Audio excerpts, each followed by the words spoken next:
चलिए अब शुरू करते हैं फटाफट खबरों का सिलसिला। श्रीगंगानगर के सूरतगढ़ में बीती रात एक पीजी हॉस्टल के कमरे में एक कोचिंग स्टूडेंट ने फांसी लगाकर आत्महत्या कर ली। सूचना पर सिटी पुलिस मौके पर पहुंची और शव को फंदे से उतारकर अस्पताल की मोर्चरी में रखवा दिया। बता दें कि सूरतगढ़ के वार्ड 2 में सांचौर का रहने वाला युवक अनिल बिश्नोई पीजी हॉस्टल में रहकर पटवारी परीक्षा की तैयारी कर रहा था। सोमवार रात को पीजी में साथी छात्र जब लौटे तो उन्होंने अनिल को फंदे से झूलता देखा और फिर पुलिस को सूचना दी। सुप्रीम कोर्ट की रोक के बाद भी टोंक में चल रहे बजरी खनन के काले कारोबार पर एसआईटी की कार्रवाई करने का सिलसिला जारी है। आज सुबह मालपुरा क्षेत्र में एसआईटी की ओर से अचानक कार्रवाई हुई, जिससे बजरी माफियाओं में हड़कंप मच गया। वहीं कार्रवाई के दौरान कुछ बजरी माफियाओं ने अपने वाहनों में भरी बजरी को सड़क पर फैला दिया तो कुछ ने वहां से फरार होने की कोशिश की, लेकिन वो इसमें सफल नहीं हो सके। बारा के सीसवाली कस्बे में उस वक्त हड़कंप मच गया जब देर रात बदमाशों ने एक सर्राफा व्यापारी के घर में घुसकर लूटपाट की और बाद में व्यापारी की हत्या कर फरार हो गए। बता दें कि सर्राफा व्यापारी ब्रजेश सोनी की ज्वेलरी की दुकान थी, जो रात करीब 9 बजे दुकान बंद कर घर लौटा तो बदमाश पहले से ही व्यापारी के घर में छुपे बैठे थे, जहां उन्होंने मौका पाकर व्यापारी से सोने चांदी की ज्वेलरी लूट ली। बाना के अटरू इलाके से रिश्ते को शर्मसार करने का मामला सामने आया है, जहां एक जेठ पर अपने ही छोटे भाई की पत्नी से दुष्कर्म का आरोप लगा है।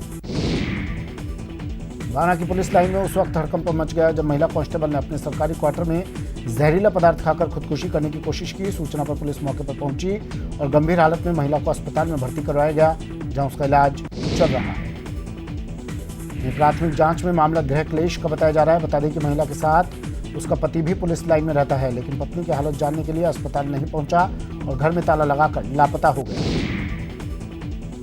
झुंझुनू में 2 निजी स्कूलों की बसों में आमने सामने की टक्कर हो गई, जिसमें कुछ बच्चे घायल हो गए। बता दें कि हादसे के वक्त बस गलत साइड से आ रही थी।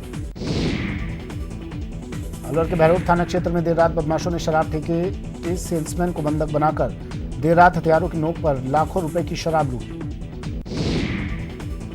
वहीं जब सेल्समैन ने विरोध किया तो उन्होंने पहले तो उसे बंधक बना लिया और बाद में उसके साथ मारपीट कर सूचना पर पहुंची पुलिस मौके पर पहुंची और मामला दर्ज कर जांच में जुट गई। डूंगरपुर के कारावाड़ा गांव में एक बाइक ने बुजुर्ग को टक्कर मार दी। हादसे में बुजुर्ग की मौत हो गई, जिसके बाद बाइक सवार मौके से फरार हो गया।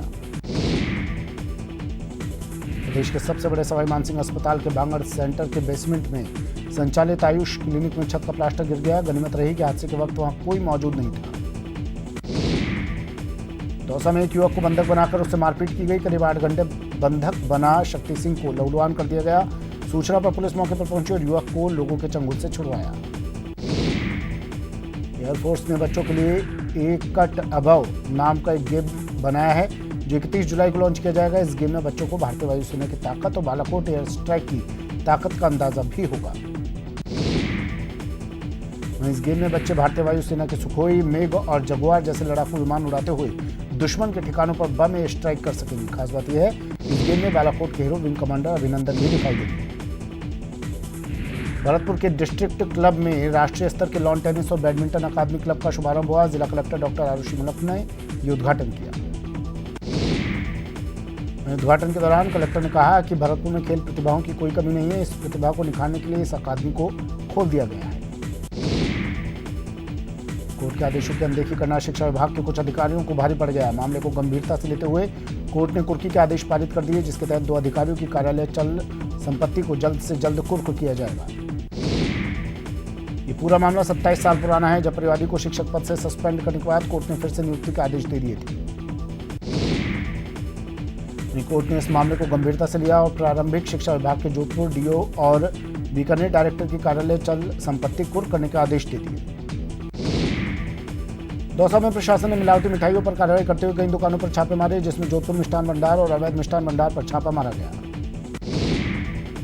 अजमेर नगर निगम के 2 वार्डों में उपचुनाव होने हैं, जिसे लेकर आज नामांकन के आखिरी दिन बीजेपी के दोनों उम्मीदवारों ने अपना नामांकन दाखिल किया। वहीं वार्ड संख्या 52 से संजय गर्ग ने अपना नामांकन दाखिल किया। वहीं 4 अगस्त को होने वाले इन चुनाव में दोनों ही पार्टियों ने पूरे दमखम के साथ अपने अपने उम्मीदवारों के जीतने का दावा किया। अलवर में बदमाशों ने कोतवाली थाना क्षेत्र के ढूसर वाले कुएं के पास घर में घुसकर सास बहू को बंधक बना लिया और लूटपाट की वारदात को अंजाम देकर मौके से फरार हो गए। बता दें कि बदमाश घर में मिठाई के डब्बे देने के बहाने घुसे थे और महिलाओं के साथ मारपीट कर उनको कमरे में बंद कर दिया, जिसके बाद उन बदमाशों ने दूसरे कमरे में रखे अलमारी का ताला खोलकर 40,000 की नकदी समेत सोने चांदी की ज्वेलरी पर अपना हाथ साफ कर दिया। सरदार शहर के जय संगसर गांव के राजकीय स्कूल के प्रिंसिपल ने सैनिक का अपमान किया, जिसको लेकर ग्रामीणों ने प्रदर्शन किया। बता दें कि सोमवार को स्कूल में गांव का एक सैनिक बच्चों को खेल के प्रति मोटिवेट करने के लिए गया था, जिससे नाराज होकर स्कूल के प्रिंसिपल ने सैनिक का अपमान कर उसे स्कूल से बाहर निकाल दिया। डूंगरपुर में बिजली की समस्या को लेकर लोगों का गुस्सा फूट पड़ा। बता दें कि शहर के 33 केवी जीएसएस से जुड़े मालपुर, भाटपुर सहित कई गांवों में रविवार की रात से बिजली गुल थी, जो सोमवार मध्यरात्रि तक बहाल नहीं हुई। इसके बाद परेशान ग्रामीण देर रात 33 केवी जीएसएस पहुंचे और घेराव किया, जिसके बाद उच्च अधिकारियों में हड़कंप मच गया। वहीं मौके पर शहर कोतवाल, चांदमर, सिंगारिया, जाब्ते समेत पहुंचे। अजमेर में भगवान नर्मदेश्वर मंदिर में भोलेनाथ का कमल के पुष्पों से रुद्राभिषेक किया गया। 1008 फूलों से मंत्रोच्चारण के बीच इस विधि को संपन्न कर रहे हैं। कोटा में बारिश के लिए इटावा में भागवत कथा का शुभारंभ किया गया और घास भैरू जी की सवारी निकालकर बारिश के लिए कामना की गई। प्रतापगढ़ में निबंध, चित्रकला और प्रश्नोत्तरी का आयोजन किया गया। यह कार्यक्रम जिले में चल रहे जल शक्ति अभियान के तहत किया गया, जिसमें कई बच्चों ने भाग लिया। प्रदेश के पर्यटन स्थल माउंट आबू में इंद्रदेव को मनाने के लिए हवन किया गया, जिसके चलते पूरे माउंट आबू को बंद रखा गया है। बता दें कि स्थानीय नागरिक खुले में खाना बनाकर इंद्रदेव को मनाएंगे। बूंदी में बारिश नहीं होने की वजह से किसान परेशान हैं। किसान जहां एक तरफ भगवान की शरण ले रहे हैं, वहीं टोने टोटके भी आजमा रहे हैं। इसी कड़ी में नैनो इलाके के बालापुरा गांव में 6 गांव के किसान जुटे और 24 घंटे की रामधुनी कर नाराज इंद्रदेव को मनाने में जुट गए। अच्छी बारिश की कामना को लेकर धुनी जमाए बैठे किसानों ने कहा कि बारिश कम होने से उनकी फसलें बर्बाद होती जा रही है। ऐसे में अगर अच्छी बारिश नहीं हुई तो फसलें पूरी तरह से चौपट हो जाएंगी। दिल्ली के जंतर मंतर पर राजस्थान के अफीम किसानों ने हल्ला बोला है। उदयपुर, चित्तौड़गढ़ और प्रतापगढ़ के किसान अपनी मांगों को लेकर डेरा डाल रखा है। ऑपरेशन शराब को लेकर न्यूज 18 राजस्थान ने बड़ा खुलासा किया है। रात 8 बजे के बाद भी जयपुर समेत कई जिलों में धड़ल्ले से शराब की अवैध बिक्री जारी है। न्यूज 18 के कैमरे में अवैध बिक्री की लाइव तस्वीरें कैद हुई हैं। जयपुर में शराब की बिक्री दुकानों पर जारी है, तो वहीं अवैध रूप से भी कई घरों में शराब बेची जा रही है। न्यूज 18 राजस्थान के स्टिंग ऑपरेशन में ये तमाम चीजें कैमरे में कैद हुई हैं। रेलवे के मिशन रफ्तार प्रोजेक्ट के तहत स्थायी रफ्तार बाधाओं को दूर करने के कार्यों के तहत कोटा मंडल को 3 करोड़ रुपए की स्वीकृति मिली है। राजस्थान बस ऑपरेटर्स एसोसिएशन ने परिवहन मंत्री प्रताप सिंह खाचरियावास को ज्ञापन दिया है। ज्ञापन में बजट में यात्री वाहनों पर लगाए गए कर स्लैब को छोटे करने की मांग की है। अजमेर नगर निगम के 2 वार्डों 22 और 52 के उपचुनाव को लेकर नामांकन प्रक्रिया शुरू हुई, जिसके लिए 4 अगस्त को मतदान होगा।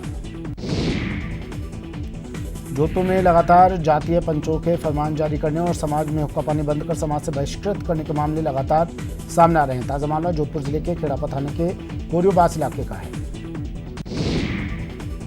कोटा में स्थायीकरण और 3rd ग्रेड टीचर्स के बराबर वेतन भुगतान की मांग को लेकर कोटा कलेक्ट्रेट पर विरोध प्रदर्शन करते हुए धरना दिया गया। बीकानेर में बजट में मदरसा शिक्षा सहयोगी की मांगों को अनदेखी से नाराज मदरसा पैरा टीचर्स ने रैली निकाली और जिला कलेक्ट्रेट पर राज्य सरकार के खिलाफ नारेबाजी करके विरोध प्रदर्शन किया। फिर से शुरू करते हैं 18 मिनट में राजस्थान। अमेरिकी राष्ट्रपति डोनाल्ड ट्रंप ने कश्मीर के मुद्दे पर जो बयान दिया है, उसे लेकर संसद में खूब हंगामा हुआ है। कांग्रेस की ओर से राज्यसभा और लोकसभा दोनों जगह इस मसले को उठाया गया। ट्रंप के बयान के बाद कांग्रेस सदन में पीएम मोदी के बयान पर अड़ गई। राज्यसभा में कांग्रेस नेता गुलाम नबी आजाद ने कहा कि पीएम मोदी को सदन में जवाब देना चाहिए। ट्रंप के बयान के बाद राहुल गांधी ने भी ट्वीट किया है, एक कमजोर विदेश मंत्रालय का खंडन ही काफी नहीं है। पीएम को राष्ट्र को बताना चाहिए कि ट्रंप और उनके बीच बैठक में क्या हुआ था। ट्रंप के बयान पर संग्राम जारी है। केंद्रीय मंत्री मुख्तार अब्बास नकवी ने कांग्रेस पर निशाना साधा है। नकवी ने कहा कि 2024 में जनता कांग्रेस को जवाब देगी। कश्मीर के मुद्दे पर राष्ट्रपति डोनाल्ड ट्रंप ने जो बयान दिया है, वो अमेरिका के लिए मुसीबत बन गया है। पहले अमेरिकी विदेश मंत्रालय की तरफ से बयान आया और अब व्हाइट हाउस की ओर से कहा गया है कि कश्मीर मसला भारत और पाकिस्तान के बीच द्विपक्षीय मसला है। भारत ने पहले नई दिल्ली से विरोध जताया, जहां विदेश मंत्रालय के प्रवक्ता रवीश कुमार ने ट्वीट कर डोनाल्ड ट्रंप के बयान को नकारा। अब सूत्रों की माने तो उसके बाद वाशिंगटन में भी भारतीय अधिकारियों ने व्हाइट हाउस और विदेश मंत्रालय के सामने इस मुद्दे को उठाया, जिसके बाद व्हाइट हाउस को सफाई जारी करने पर मजबूर होना पड़ा। व्हाइट हाउस की ओर से जारी बयान में कहा गया है कि पाकिस्तान ने आतंकी संगठनों के खिलाफ कुछ कार्रवाई की है, लेकिन उसे अपनी जमीन से आतंक को पूरी तरह खत्म करने की जरूरत है। प्रधानमंत्री नरेंद्र मोदी को लेकर की गई टिप्पणी पर व्हाइट हाउस ने कहा कि भारत अमेरिका का सबसे मजबूत दोस्त है। ऐसे में हम हमेशा प्रधानमंत्री नरेंद्र मोदी और भारतीय अधिकारियों के साथ आतंकवाद के खिलाफ काम करने को तैयार हैं। बता देंगे सोमवार को इमरान खान से मुलाकात के दौरान डोनाल्ड ट्रंप ने कश्मीर मसले पर मध्यस्थता की पेशकश की। डोनाल्ड ट्रंप ने कहा कि प्रधानमंत्री नरेंद्र मोदी ने मुझसे कश्मीर मसले पर मध्यस्थता करने के लिए कहा है। ट्रंप के इस दावे का भारत ने विरोध किया। भारत सरकार की तरफ से कहा गया है कि नरेंद्र मोदी ने कभी भी इस तरह की पेशकश नहीं किया। न सिर्फ भारत बल्कि अमेरिका के भी कई सांसदों ने डोनाल्ड ट्रंप के बयान का विरोध किया। कश्मीर मामले में मध्यस्थता को लेकर अमेरिकी राष्ट्रपति डोनाल्ड ट्रंप के दावे की पोल खुल गई है। डेमोक्रेटिक पार्टी के सांसद ब्रेट शेयरमैन ने कहा कि सभी जानते हैं कि भारतीय प्रधानमंत्री नरेंद्र मोदी कभी ऐसी बात नहीं करेंगे। डोनाल्ड ट्रंप का बयान गलत और शर्मनाक है। आज बीजेपी संसदीय दल की बैठक हुई। इस दौरान प्रधानमंत्री नरेंद्र मोदी भी अन्य सांसदों के साथ मौजूद रहे। ये बैठक संसद की लाइब्रेरी बिल्डिंग में हुई। इस बैठक में अमित शाह ने संसद के सत्र में इजाफा किए जाने का संकेत दिया है। इस बार की बैठक में गृह मंत्री अमित शाह के अलावा रक्षा मंत्री राजनाथ सिंह भी मौजूद रहे। इस बैठक में कई अहम मुद्दों पर चर्चा की गई। बैठक में अमित शाह ने सांसदों से कहा कि 10 दिन के लिए संसद के सत्र को बढ़ाए जाने के लिए तैयार रहे। अमित शाह ने कहा कि सरकार ने इस सत्र में 25 बिल लिस्ट किए हैं जिनको सरकार पास करवाना चाहती है। बीजेपी संसदीय दल की बैठक में नए संगठन महामंत्री BL संतोष का भी परिचय करवाया गया। आम्रपाली बिल्डर्स को सुप्रीम कोर्ट ने बड़ा झटका देते हुए 45,000 से ज्यादा होम बायर्स को बड़ी राहत दी है। सुप्रीम कोर्ट ने आदेश दिया कि आम्रपाली के अधूरे प्रोजेक्ट्स को NBCC पूरा करेगी। आम्रपाली पर सुप्रीम कोर्ट में यह फैसला जस्टिस अरुण मिश्रा की बेंच ने दिया। कोर्ट ने ईडी जांच के आदेश भी दिए। पता लगाया जाएगा कि कंपनी ने ग्राहकों का पैसा कहां डाइवर्ट किया। इसके अलावा सुप्रीम कोर्ट ने इस मामले में नोएडा और ग्रेटर नोएडा अथॉरिटी को उचित कार्रवाई करने का आदेश दिया है। साथ ही कोर्ट ने प्रवर्तन निदेशालय से मनी लॉन्ड्रिंग के तहत मामले की जांच करने के लिए भी कहा है। बजट सत्र को बढ़ाने की सरकार के प्रस्ताव को काउंटर करने के लिए सोनिया गांधी ने विपक्ष के नेताओं की बैठक बुलाई। इस बैठक में सरकार के सत्र बढ़ाने के प्रस्ताव के खिलाफ विपक्ष एकजुटता दिखाएगा। केंद्र की मोदी सरकार पर निशाना साधते हुए यूपीए चेयरपर्सन सोनिया गांधी ने कहा कि ये सरकार RTI को कमजोर करना चाहती है। लोकसभा में वोटिंग के बाद सूचना का अधिकार संशोधन बिल पारित हो गया है। इसके पक्ष में 218 सांसदों ने वोट किया जबकि विपक्ष में 79 वोट पड़े। यूपी के पूर्व मुख्यमंत्री अखिलेश यादव को दिया गया Z+ श्रेणी का ब्लैक कैट सुरक्षा केंद्र सरकार वापस लेगी। केंद्रीय सशस्त्र पुलिस बलों के तहत सुरक्षा प्राप्त VIP लोगों की सुरक्षा की व्यापक समीक्षा गृह मंत्रालय द्वारा की गई थी। सूत्रों के मुताबिक इस बारे में आदेश पर दस्तखत हो चुके हैं और NSG को सूचित किया जाएगा। हालांकि मुलायम सिंह यादव और मायावती की सुरक्षा में NSG तैनात रहेगी। व्यापम महाघोटाले से जुड़े मेडिकल छात्रा नम्रता डामोर मर्डर केस में पेशी हुई। क्लोजर रिपोर्ट को CBI की स्पेशल कोर्ट ने नामंजूर कर दिया है। CBI ने नम्रता की मौत को सुसाइड बताते हुए 30 दिसंबर 2017 को क्लोजर रिपोर्ट पेश की थी। नम्रता के पिता मेहताब सिंह ने CBI जांच पर सवाल उठाते हुए कोर्ट को बताया कि उन्हें आशंका है कि बेटी की हत्या के बाद उसकी लाश रेलवे ट्रैक किनारे फेंकी गई थी। CBI ने इस मामले में दोबारा जांच का रिपोर्ट पेश करेगी। व्यापम घोटाले की जांच से जुड़े CBI के शीर्ष अधिकारी ने इसकी पुष्टि की है। कर्नाटक का सियासी नाटक खत्म होने का नाम नहीं ले रहा है। सोमवार को भी देर रात तक विधानसभा में कांग्रेस, JDS और BJP विधायकों के बीच टकराव की स्थिति बनी रही। कर्नाटक के नाटक पर HD कुमारस्वामी सरकार के सामने बहुमत साबित करने की चुनौती बनी हुई है। BJP का दावा है कि उसके पास बहुमत है। इस बीच सुप्रीम कोर्ट कर्नाटक मामले पर आज सुनवाई करेगा। विधायकों की अयोग्यता को लेकर शीर्ष कोर्ट सुनवाई करेगा। अयोध्या में भगवान राम की विश्व की सबसे ऊंची प्रतिमा का निर्माण किया जाएगा। मूर्ति की लंबाई 251 मीटर होगी। अयोध्या में सरयू नदी के किनारे लगभग 100 एकड़ की भूमि पर भगवान राम की प्रतिमा बनेगी। राम मंदिर को लेकर एक बार फिर हिंदू संगठनों की कवायद तेज होती दिख रही है। यही नहीं, राम जन्मभूमि न्यास के कार्यकारी अध्यक्ष रामविलास वेदांती ने कहा कि अब जल्द ही राम मंदिर निर्माण शुरू हो जाएगा। यूपी के शामली में वीडियो वायरल होने के मामले में SP विधायक नाहिद हसन के खिलाफ पुलिस ने शत्रुता फैलाने के मामले में IPC की धारा 153, 502 और 188 के तहत मुकदमा दर्ज किया है। छत्तीसगढ़ के सुकमा के बीराभट्टी के जंगलों के पास DRG और नक्सलियों की मुठभेड़ में 1 लाख का इनामी नक्सली मारा गया। मध्य प्रदेश में एक के बाद एक मॉब लिंचिंग के मामले सामने आ रहे हैं। अब नरसिंहपुर में बच्चा चोरी करने के शक में एक शख्स की जमकर पिटाई कर दी गई। भोपाल के शाहजहानाबाद इलाके में बदमाशों ने दहशत फैलाने के लिए हवा में फायरिंग की, जिसका सीसीटीवी सामने आ गया। सतना के गिंजारा गांव में एक गरीब महिला को जिंदा जला दिया गया। जिंदा जलाने से पहले महिला की जमकर पिटाई की गई। महिला की जिला अस्पताल में मौत हो गई। महिला को इसलिए जलाया गया क्योंकि उसने अपने खेत के बाड़ उखाड़ने का विरोध किया था। महिला ने मौत से पहले अपने साथ हुई हैवानियत की पूरी कहानी मीडिया को बताई।